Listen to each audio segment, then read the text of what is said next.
तो अब हमारा बेटा यहाँ पर हम जो देखने जा रहे हैं ब्लैक बॉडी रेडिएशन और also called as black body radiation spectrum, है ना। आगे देखो बढ़ने से पहले मैं एक वर्ड स्पेक्ट्रम का मीनिंग समझा दूँ आपको। स्पेक्ट्रम का मतलब होता है रेंज ऑफ फ्रीक्वेंसीज, किसी फ्रीक्वेंसी की रेंज, है ना। जैसे फॉर एग्जांपल अगर आप जा रहे हैं मार्केट, जाते हैं कुछ चीज़ लेने के लिए, कोई कपड़ा वपड़ा या कोई भी एक चीज़ सामान लेने आप जाते हैं, तो आप पूछते हैं कि रेंज क्या है। जैसे मोबाइल ले लेते हैं, चलो, है ना, आईफोन के रेंजेस क्या है ना। तो बोले भैया अगर आपको 6x पुराना वाला लेने का है तो 5-6 हज़ार में मिल जाएगा, है ना। जैसे जैसे आप रेट बढ़ाते जाएंगे मॉडल, तो उसका लेवल है बढ़ते चला जाएगा, उसकी वैल्यू भी बढ़ते चले जाएगी। तो अब ऐसा है कि हम लोग कहेंगे कि जो आप ये रेंजेस बताते हो, ये इतना, ये इतना, ये इतना, इतना, ये इतना, तो वैसी फ्रीक्वेंसी की भी एक रेंज होती है।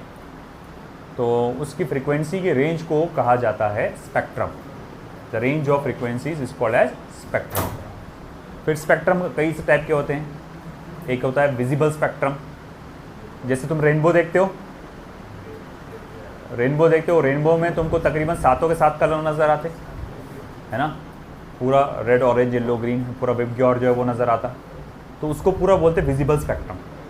मतलब सारे के सारे कलर मुझे नज़र आ रहे हैं, है ना। तो अब इसी तरह से आपके इंफ्रारेड का भी एक स्पेक्ट्रम होता है, अल्ट्रावायलेट का भी एक स्पेक्ट्रम होता है, एंड सो ऑन। अब यहाँ पर इसी तरह हम लोग ब्लैक बॉडी रेडिएशन स्पेक्ट्रम के बारे में पढ़ रहे हैं। इमेजिन करो मेरे पास एक पर्टिकुलरली ब्लैक बॉडी है, ठीक है, पूरी तरह से एक मेरे पास ब्लैक बॉडी है। मैंने क्या किया, इसके ऊपर लगातार हीट इंसिडेंट किया। चलो अंदर जल्दी। मैंने क्या किया, इसके ऊपर लगातार हीट इंसिडेंट किया। दरवाज़ा बंद करिए बेटा। उसने पहले हीट एब्जॉर्ब किया और एब्जॉर्प्शन करने के बाद वहाँ पर वो क्या करेगा, हीट को इमिट करेगा चारों तरफ। देखो पहले तो उसने एब्जॉर्ब कर लिया, मगर एब्जॉर्ब करने के बाद क्या करने वाला है, वो हीट को, क्या हो गया, तो हीट को वो इमिट करेगा। अब देखा ये गया, यहां से जो हीट रेडिएशन, आपको मालूम है radiation is a form of electromagnetic wave, तो ये जो इलेक्ट्रोमैग्नेटिक वेव निकल रही है वो किसी एक वेवलेंथ, किसी एक फ्रीक्वेंसी की नहीं है। तो अच्छा बोले थोड़े बहुत वेवलेंथ की होंगी, या थोड़े बहुत एक ग्रुप होगा, इतनी वेवलेंथ, इतनी फ्रीक्वेंसी होगी, नहीं। उसके पास 0 से लेकर इनफाइनाइट तक सारे के सारे जितनी भी वेव्स के लेंथ हो सकते हैं, सब के सब है। यानी कि सारे के सारे ऑलमोस्ट एवरी वेवलेंथ की हीट यहाँ से वो इमिट करता है।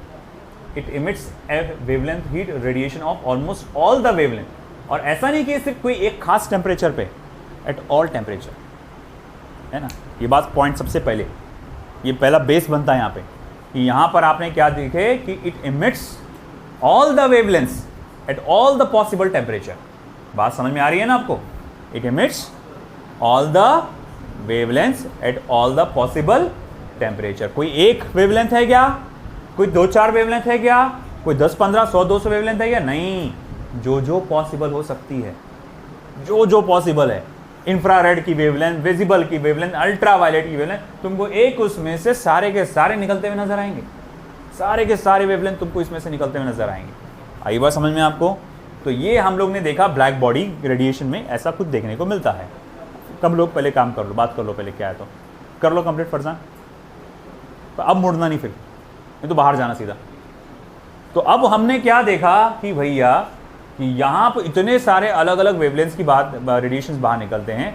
अब उसकी फिर हम स्टडी करते हैं ग्राफिकली। तो वही जो ग्राफिकली हमने उससे सारी वेवलेंथ्स की स्टडी करी, तो उसमें से हमने देखा कुछ वेवलेंथ की इंटेंसिटी ज़्यादा थी, यानी एमिसिव पावर ज़्यादा था, मतलब ज़्यादा वेव्स इस वेवलेंथ के थे, यानी ज़्यादातर इंटेंसिटी या ज़्यादा एनर्जी जो हम लोग कहेंगे इस वेवलेंथ की ज़्यादा थी, कुछ की हम लोग कम थी। तो जो ये स्टडी करते हैं हम ग्राफिकली, तो उसी को कहा जाता है ब्लैक बॉडी रेडिएशन। चलो थोड़ा सा लिखते हुए चलेंगे। उसके आगे हम लोग लिखेंगे when a black body is heated, it is observed that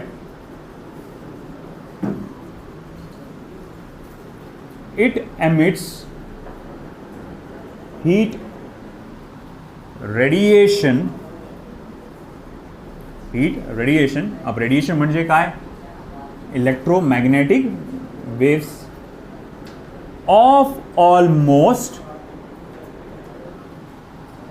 all values, तकरीबन सारे के सारे वैल्यूज के, eight almost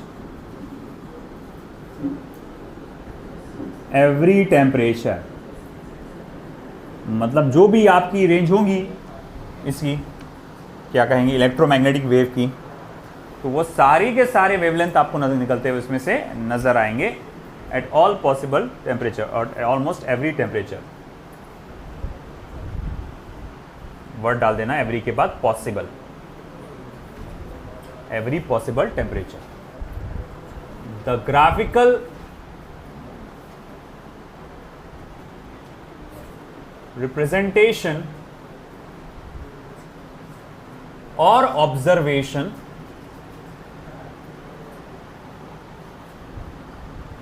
of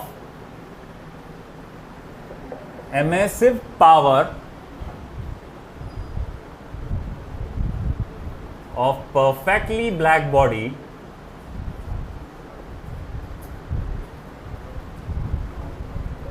and the wavelength range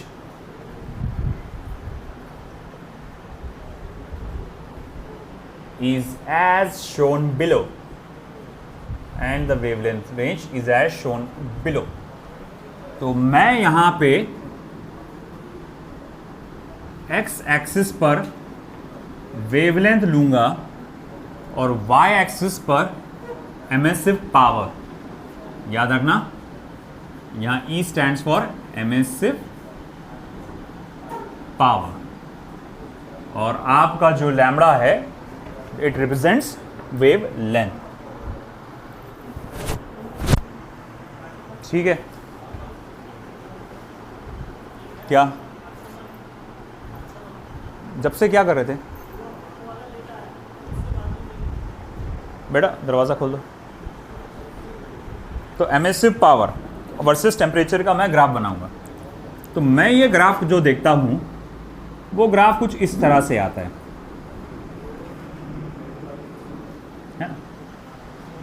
अब ऐसा है कि ये जब ग्राफ हम जो देख रहे हैं उसका वेरिएशन हम लोग देख सकते हैं।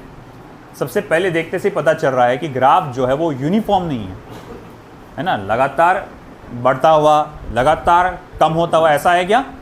यूनिफॉर्म ग्राफ क्या होता है ना, एक्स एक्सिस की वैल्यू बढ़ रही तो वाई एक्सिस की वैल्यू भी लगातार बढ़ रही है ना, या फिर एक्स एक्सिस की वैल्यू बढ़ रही तो ये लगातार कम हो रही। जैसे फॉर एग्जांपल अगर मैं बोलूँगा ठीक है ग्राफ कुछ ऐसा है ना, तो एक्स की वैल्यू बढ़ रही तो वाई की वैल्यू कम हो रही है ना, या फिर ग्राफ ऐसा है एक्स की वैल्यू बढ़ रही तो वाई की वैल्यू बढ़ रही, तो ये ग्राफ को क्या बोलते हैं कि ये यूनिफॉर्म ग्राफ है। मगर यहाँ देखते से पता चल रहा है कि the graph is not uniform, है ना। तो हम लोग यहाँ पर पहला ऑब्जर्वेशन जो देखेंगे कि भाई मान लो कि ये जो कर्व है एट सर्टेन टेम्परेचर T1 करके था, तो टेम्परेचर T1 पे आपको ये कर्व मिला, तो मैं यहाँ लिखूंगा observation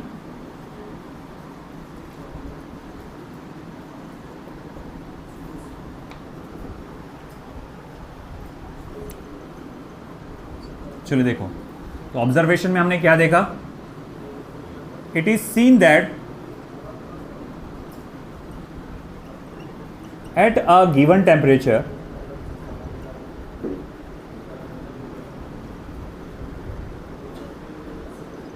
the variation in radiant power भी बोला जाता है या एमिसिव पावर भी बोला जाता है, is not uniform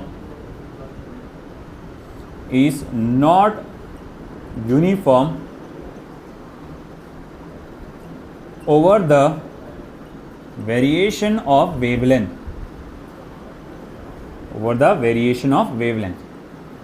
है ना।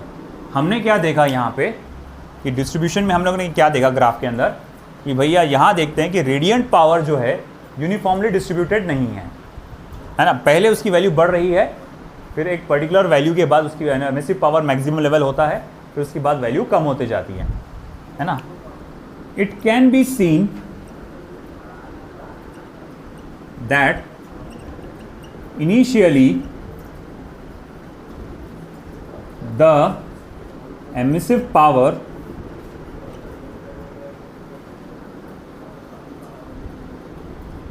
of the black body increases। भैया ये सब बोर्ड एग्जाम के लिए भी इंपॉर्टेंट है, तो अच्छे से लिखना है। तो देखा ये गया कि शुरू में आपका ब्लैक जो एमिसिव पावर है ब्लैक बॉडी का इंक्रीज हो रहा है। It reaches a maximum value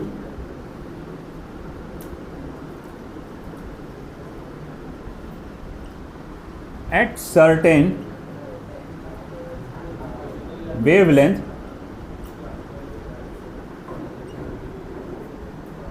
जिसको मैं लैम्बडा एम से रिप्रेजेंट कर रहा हूं। इधर का हो गया ना भैया, at certain wavelength called as maximum wavelength, called as maximum wavelength. तो सर्टेन वेवलेंथ पे उसकी एमिसिव पावर सबसे ज्यादा है। बियॉन्ड दैट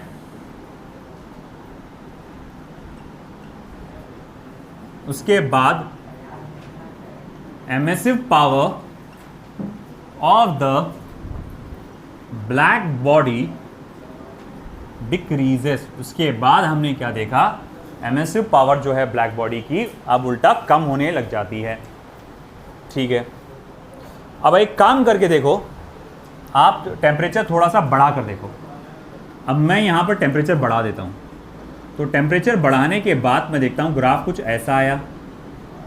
तो ये जो ग्राफ आप देख सकते हैं, सबसे पहले तो मैं ये मार्किंग कर दूँ यहाँ पे कि आपने देखा कि जिस वेवलेंथ पर ये सबसे ज़्यादा एमिसिव पावर आया था उसको लैम्बडा एम 1 देता हूं कि ये पहले टेम्परेचर पे था।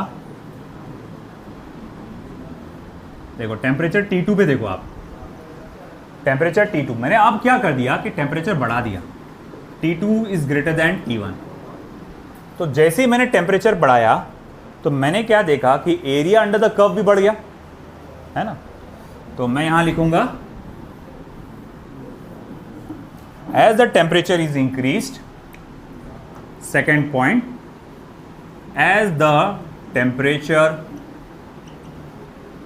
is increased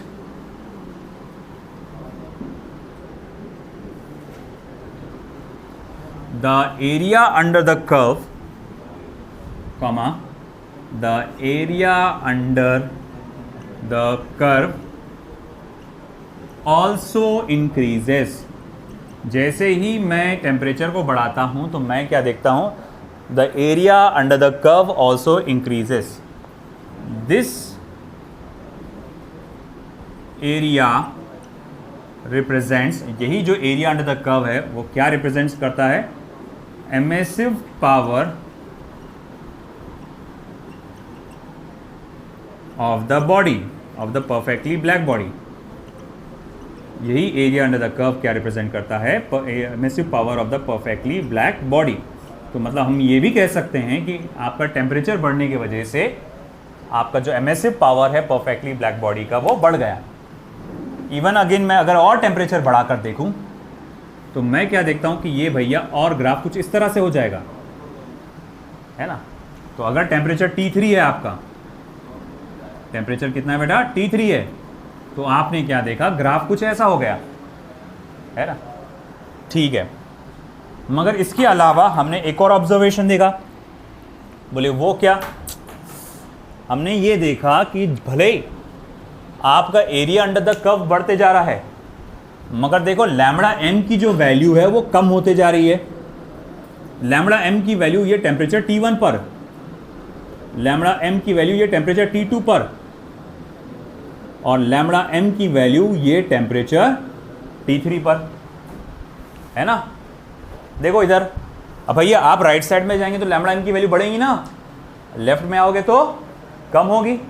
तो हमने क्या देखा कि as the temperature increases the wavelength at which the maximum the radiant power is maximum, यानी एमिसिव पावर जिस वेवलेंथ पे सबसे ज़्यादा होता है, कि वो वैल्यू क्या हो रही है, कम होते जा रही है, it is shifting towards the shorter wavelength, है ना। तो वही बात को हम यहाँ लिखेंगे फिर से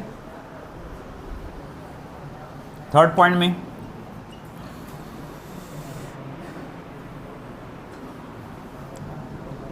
as the temperature increases,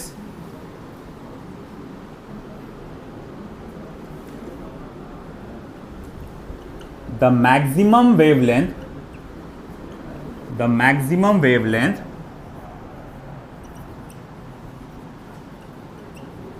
bracket में आप लिखेंगे lambda F, at which emissive power is maximum, at which emissive power is maximum, decreases or shift towards shorter wavelength, or shift towards shorter wavelength.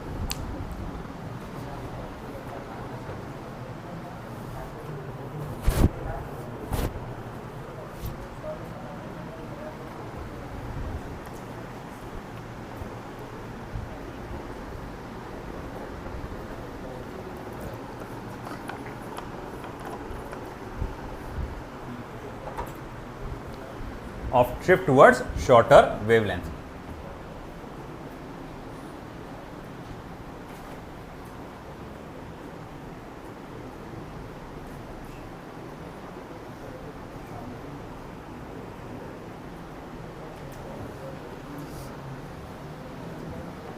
इधर का हो गया।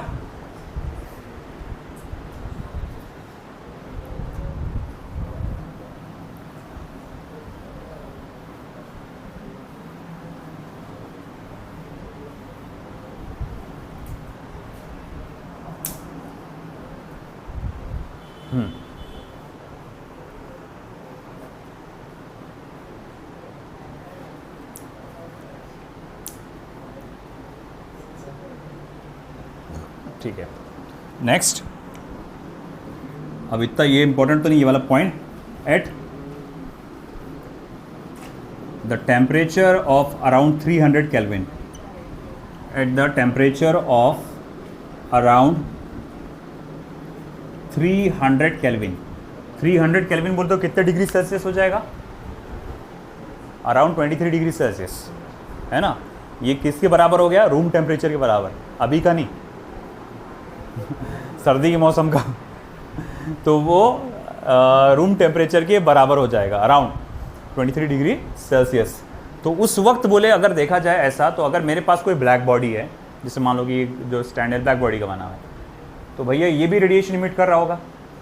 तो बोले यार ये अगर ये रेडिएशन इमिट कर रहा तो मुझे नज़र आना चाहिए, क्योंकि तुम बोले सारे के सारे वेवलेंथ इमिट होते हैं। तुमने क्या बोले, सारे के सारे इलेक्ट्रोमैग्नेटिक वेव के वेवलेंथ इमिट होते हैं। तो इसमें कुछ कोई ना कुछ एक ऐसा रेंज होगा जो कि विजिबल स्पेक्ट्रम भी होगा, विजिबल स्पेक्ट्रम भी होगा इसमें, ऐसा कोई ना कोई तो होगा जिसमें विजिबल स्पेक्ट्रम भी होगा। जैसे सूरज है, सूरज की जो रोशनी है ना, वो गर्म हो रहा है, उसका टेम्परेचर काफ़ी हाई है, तो उसमें सभी किस्म की वेव्स निकलती है। सूरज में से इंफ्रारेड वेव्स भी निकलती है, सूरज में से अल्ट्रा वायलेट वेव्स भी बाहर निकलती है, सूरज में से देखा जाए तो विजिबल वेव्स भी बाहर निकलती है ना, विजिबल लाइट, उसी की वजह से देख पा रहे हैं अपन अभी, है ना।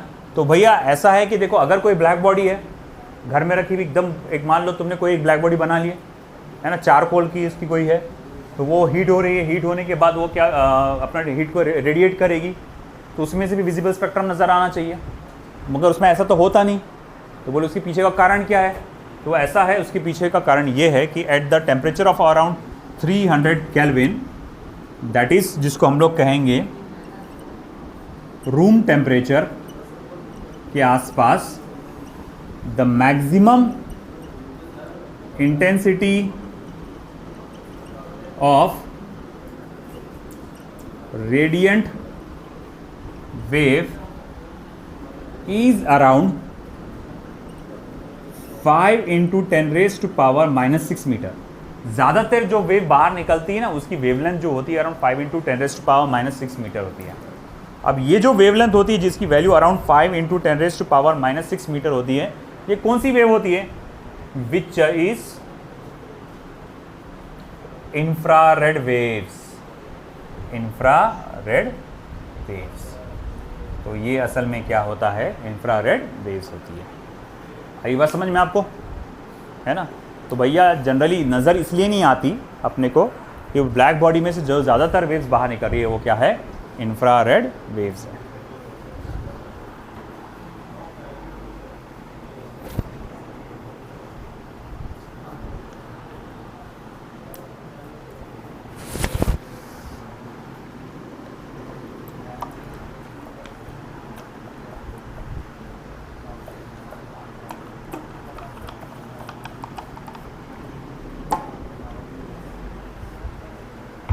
चलिए लिख लीजिए पूरा, ब्लैक बॉडी रेडिएशन स्पेक्ट्रम है।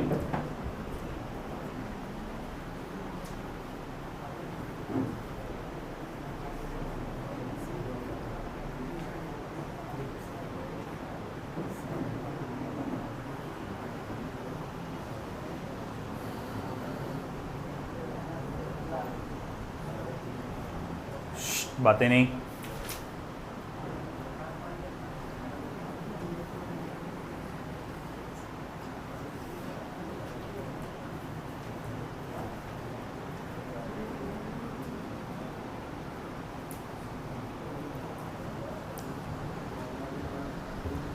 हो गया?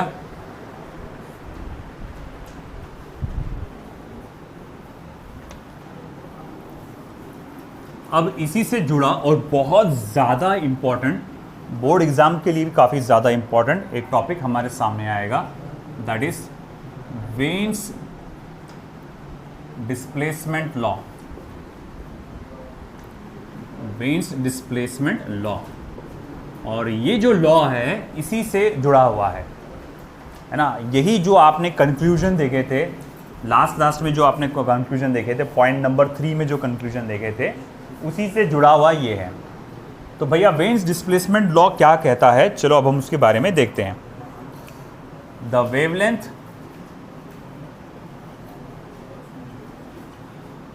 For which the emissive power,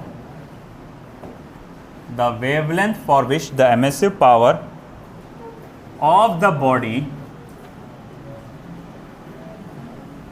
is maximum, the wavelength for which emissive power of the body is maximum is inversely proportional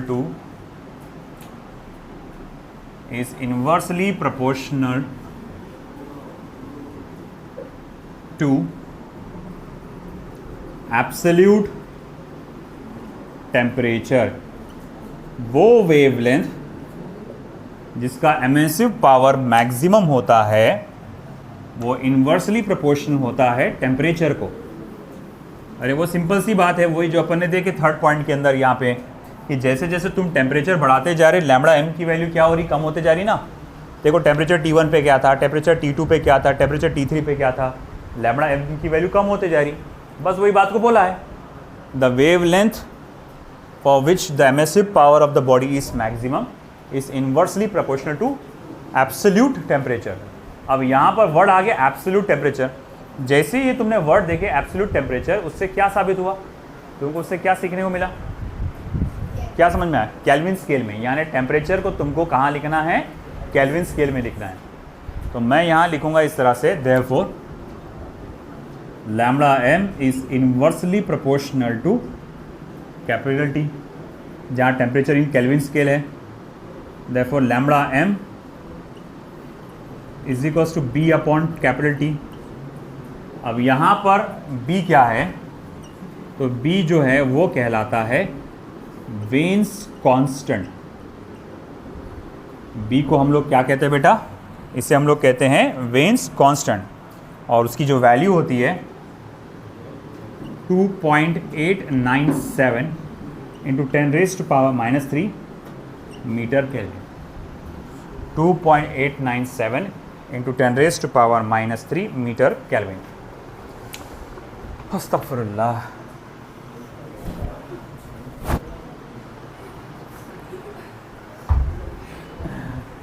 क्या करेंगे? तुमको कल बोला था, तुमने करे नहीं कुछ ऐसा, मेरे को लग रहा।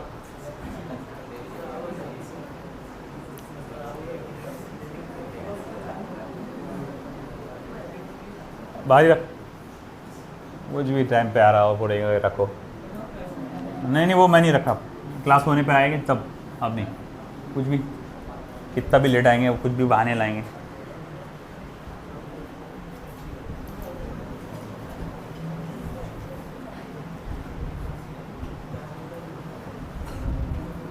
अब देखो ये तो आ गया आपके पास वेन्स लॉ के बारे में। अब वेन्स लॉ जो है, ये वेन्स डिस्प्लेसमेंट लॉ जो है, ये वेरी हेल्पफुल है हमारे पास सेलेस्टियल बॉडी का टेम्परेचर नापने के लिए। जैसे कि भाई तुम सोचो एक बात, साइंटिस्ट लोग नासा के, इसरो के, यहीं बैठे बैठे बोल देते हैं कि वो जो फलाना प्लेनेट नज़र आ रहा है ना, उसका टेम्परेचर बहुत हाई है ना, इतने डिग्री सेल्सियस है ना। वो फलाना टेम्परेचर वहाँ बॉडी, जो सेलेस्टियल बॉडी, उसका टेम्परेचर बहुत लो है, वहाँ पर बर्फ़ जमी हुई है। अब उनको कैसे मालूम पड़ रहा साला यहाँ बैठे बैठे कि भैया कि वहाँ टेम्परेचर हाई है, टेम्परेचर लो है, मून का टेम्परेचर इतना है, सन का टेम्परेचर इतना है, वो सब कैसे पता चल रहा? ये फार्मूले की मदद से, है ना। जैसे फॉर एग्जांपल अगर मैं बात करूँ, जैसे हमारा जो मून से वेव्स आती है, तो जो मून से वेव आती है तो उसकी जो मैक्सिमम इंटेंसिटी जो वाली वेव है, उसकी वेवलेंथ होती है 14 माइक्रोमीटर। मून से जो वेव्स आ रही है ना, उसकी मैक्सिमम इंटेंसिटी अगर आप देखेंगे, जो मैक्सिमम इंटेंसिटी कौन सी वेव की है भाई, आप देखो तो बोले वो वाली वेव है, उसकी इंटेंसिटी सबसे मैक्सिमम है, उसकी वैल्यू कितनी है? 14 माइक्रोमीटर। ज़रा डालो तो ये फॉर्मूले में, तो lambda M is equals to B by T, तो T is equals to B by lambda M, तो यानी 2.897 इंटू 10⁻³ अपन 14 इंटू 10⁻⁻6 मीटर करो। तो जब ये आप सॉल्व करेंगे, it will come around perfectly 200 kelvin के आसपास आएगा। ये आसपास 200 केल्विन के आ जाएगा। यहीं से देख लो ना, इसको अगर 28 पकड़ो, इसको 14 पकड़ो, डेसिमल को आगे सरका कर, तो ये -4 हो जाएगा, है ना। तो ये सब कैलकुलेट करने पे अराउंड आपका 200 केल्विन आ जाएगा। तो अब इसी तरह से अगर मैं सन का देखूं, तो अगर ये मून की बात थी कि भैया आपने बिना मून पर गए अंदाज़न उसका टेम्परेचर क्या है पता लगा लिए। इसी तरह से अगर मैं सन की बात करूं, जैसे कि अगर मैं सन की बात करूं, तो सन से जो मैक्सिमम इंटेंसिटी वाली वेव है, तो वो है 4753 एंगस्ट्रॉम डिग्री की। 4753 एंगस्ट्रॉम डिग्री। वंस अगेन आप ये वाला फॉर्मूला लगाएंगे तो आपको पता चलेगा कि भैया उसका 6060 केल्विन के आसपास उसका टेम्परेचर आता है। 6060 केल्विन के आसपास इसका टेम्परेचर है सन का, है ना। तो इस तरह से आप यहीं बैठे बैठे, ऐसा नहीं कि आप सूरज पर गए एक बड़ा थर्मामीटर लेके, आपने उसको टच करके देखा, हाँ बोले 6060 केल्विन उसका टेम्परेचर है, ऐसा भी नहीं हुआ, है ना। और सूरज में ऐसा है, सन में एक ऐसा है कि ये जो टेम्परेचर है, इसकी सिर्फ सरफेस की बात कर रहे हैं, अंदर क्या है टेम्परेचर वो नहीं मालूम अभी, है ना। अब ये सिर्फ सरफेस में से जो हीट बाहर निकल रही है, तो वो उसके बारे में बताया गया। तो इस तरह से Wien's displacement law is helpful to calculate the temperature. ठीक, चलिए अब हमको इससे जुड़ा हुआ न्यूमेरिकल्स लेना है। चलिए let's go for the numericals. ये हो गया लिखना आपका वेन्स डिस्प्लेसमेंट लॉ सभी का।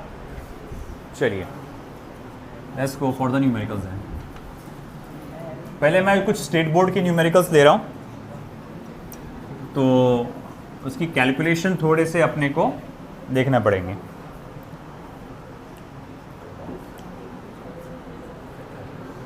चलो देखो इधर पहला question, the wavelength at which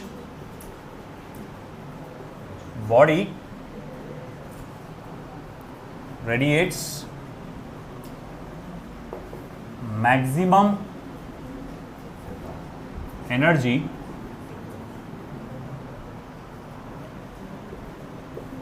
if its temperature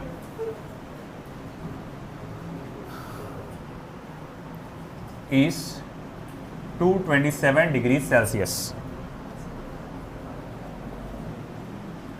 Wien's constant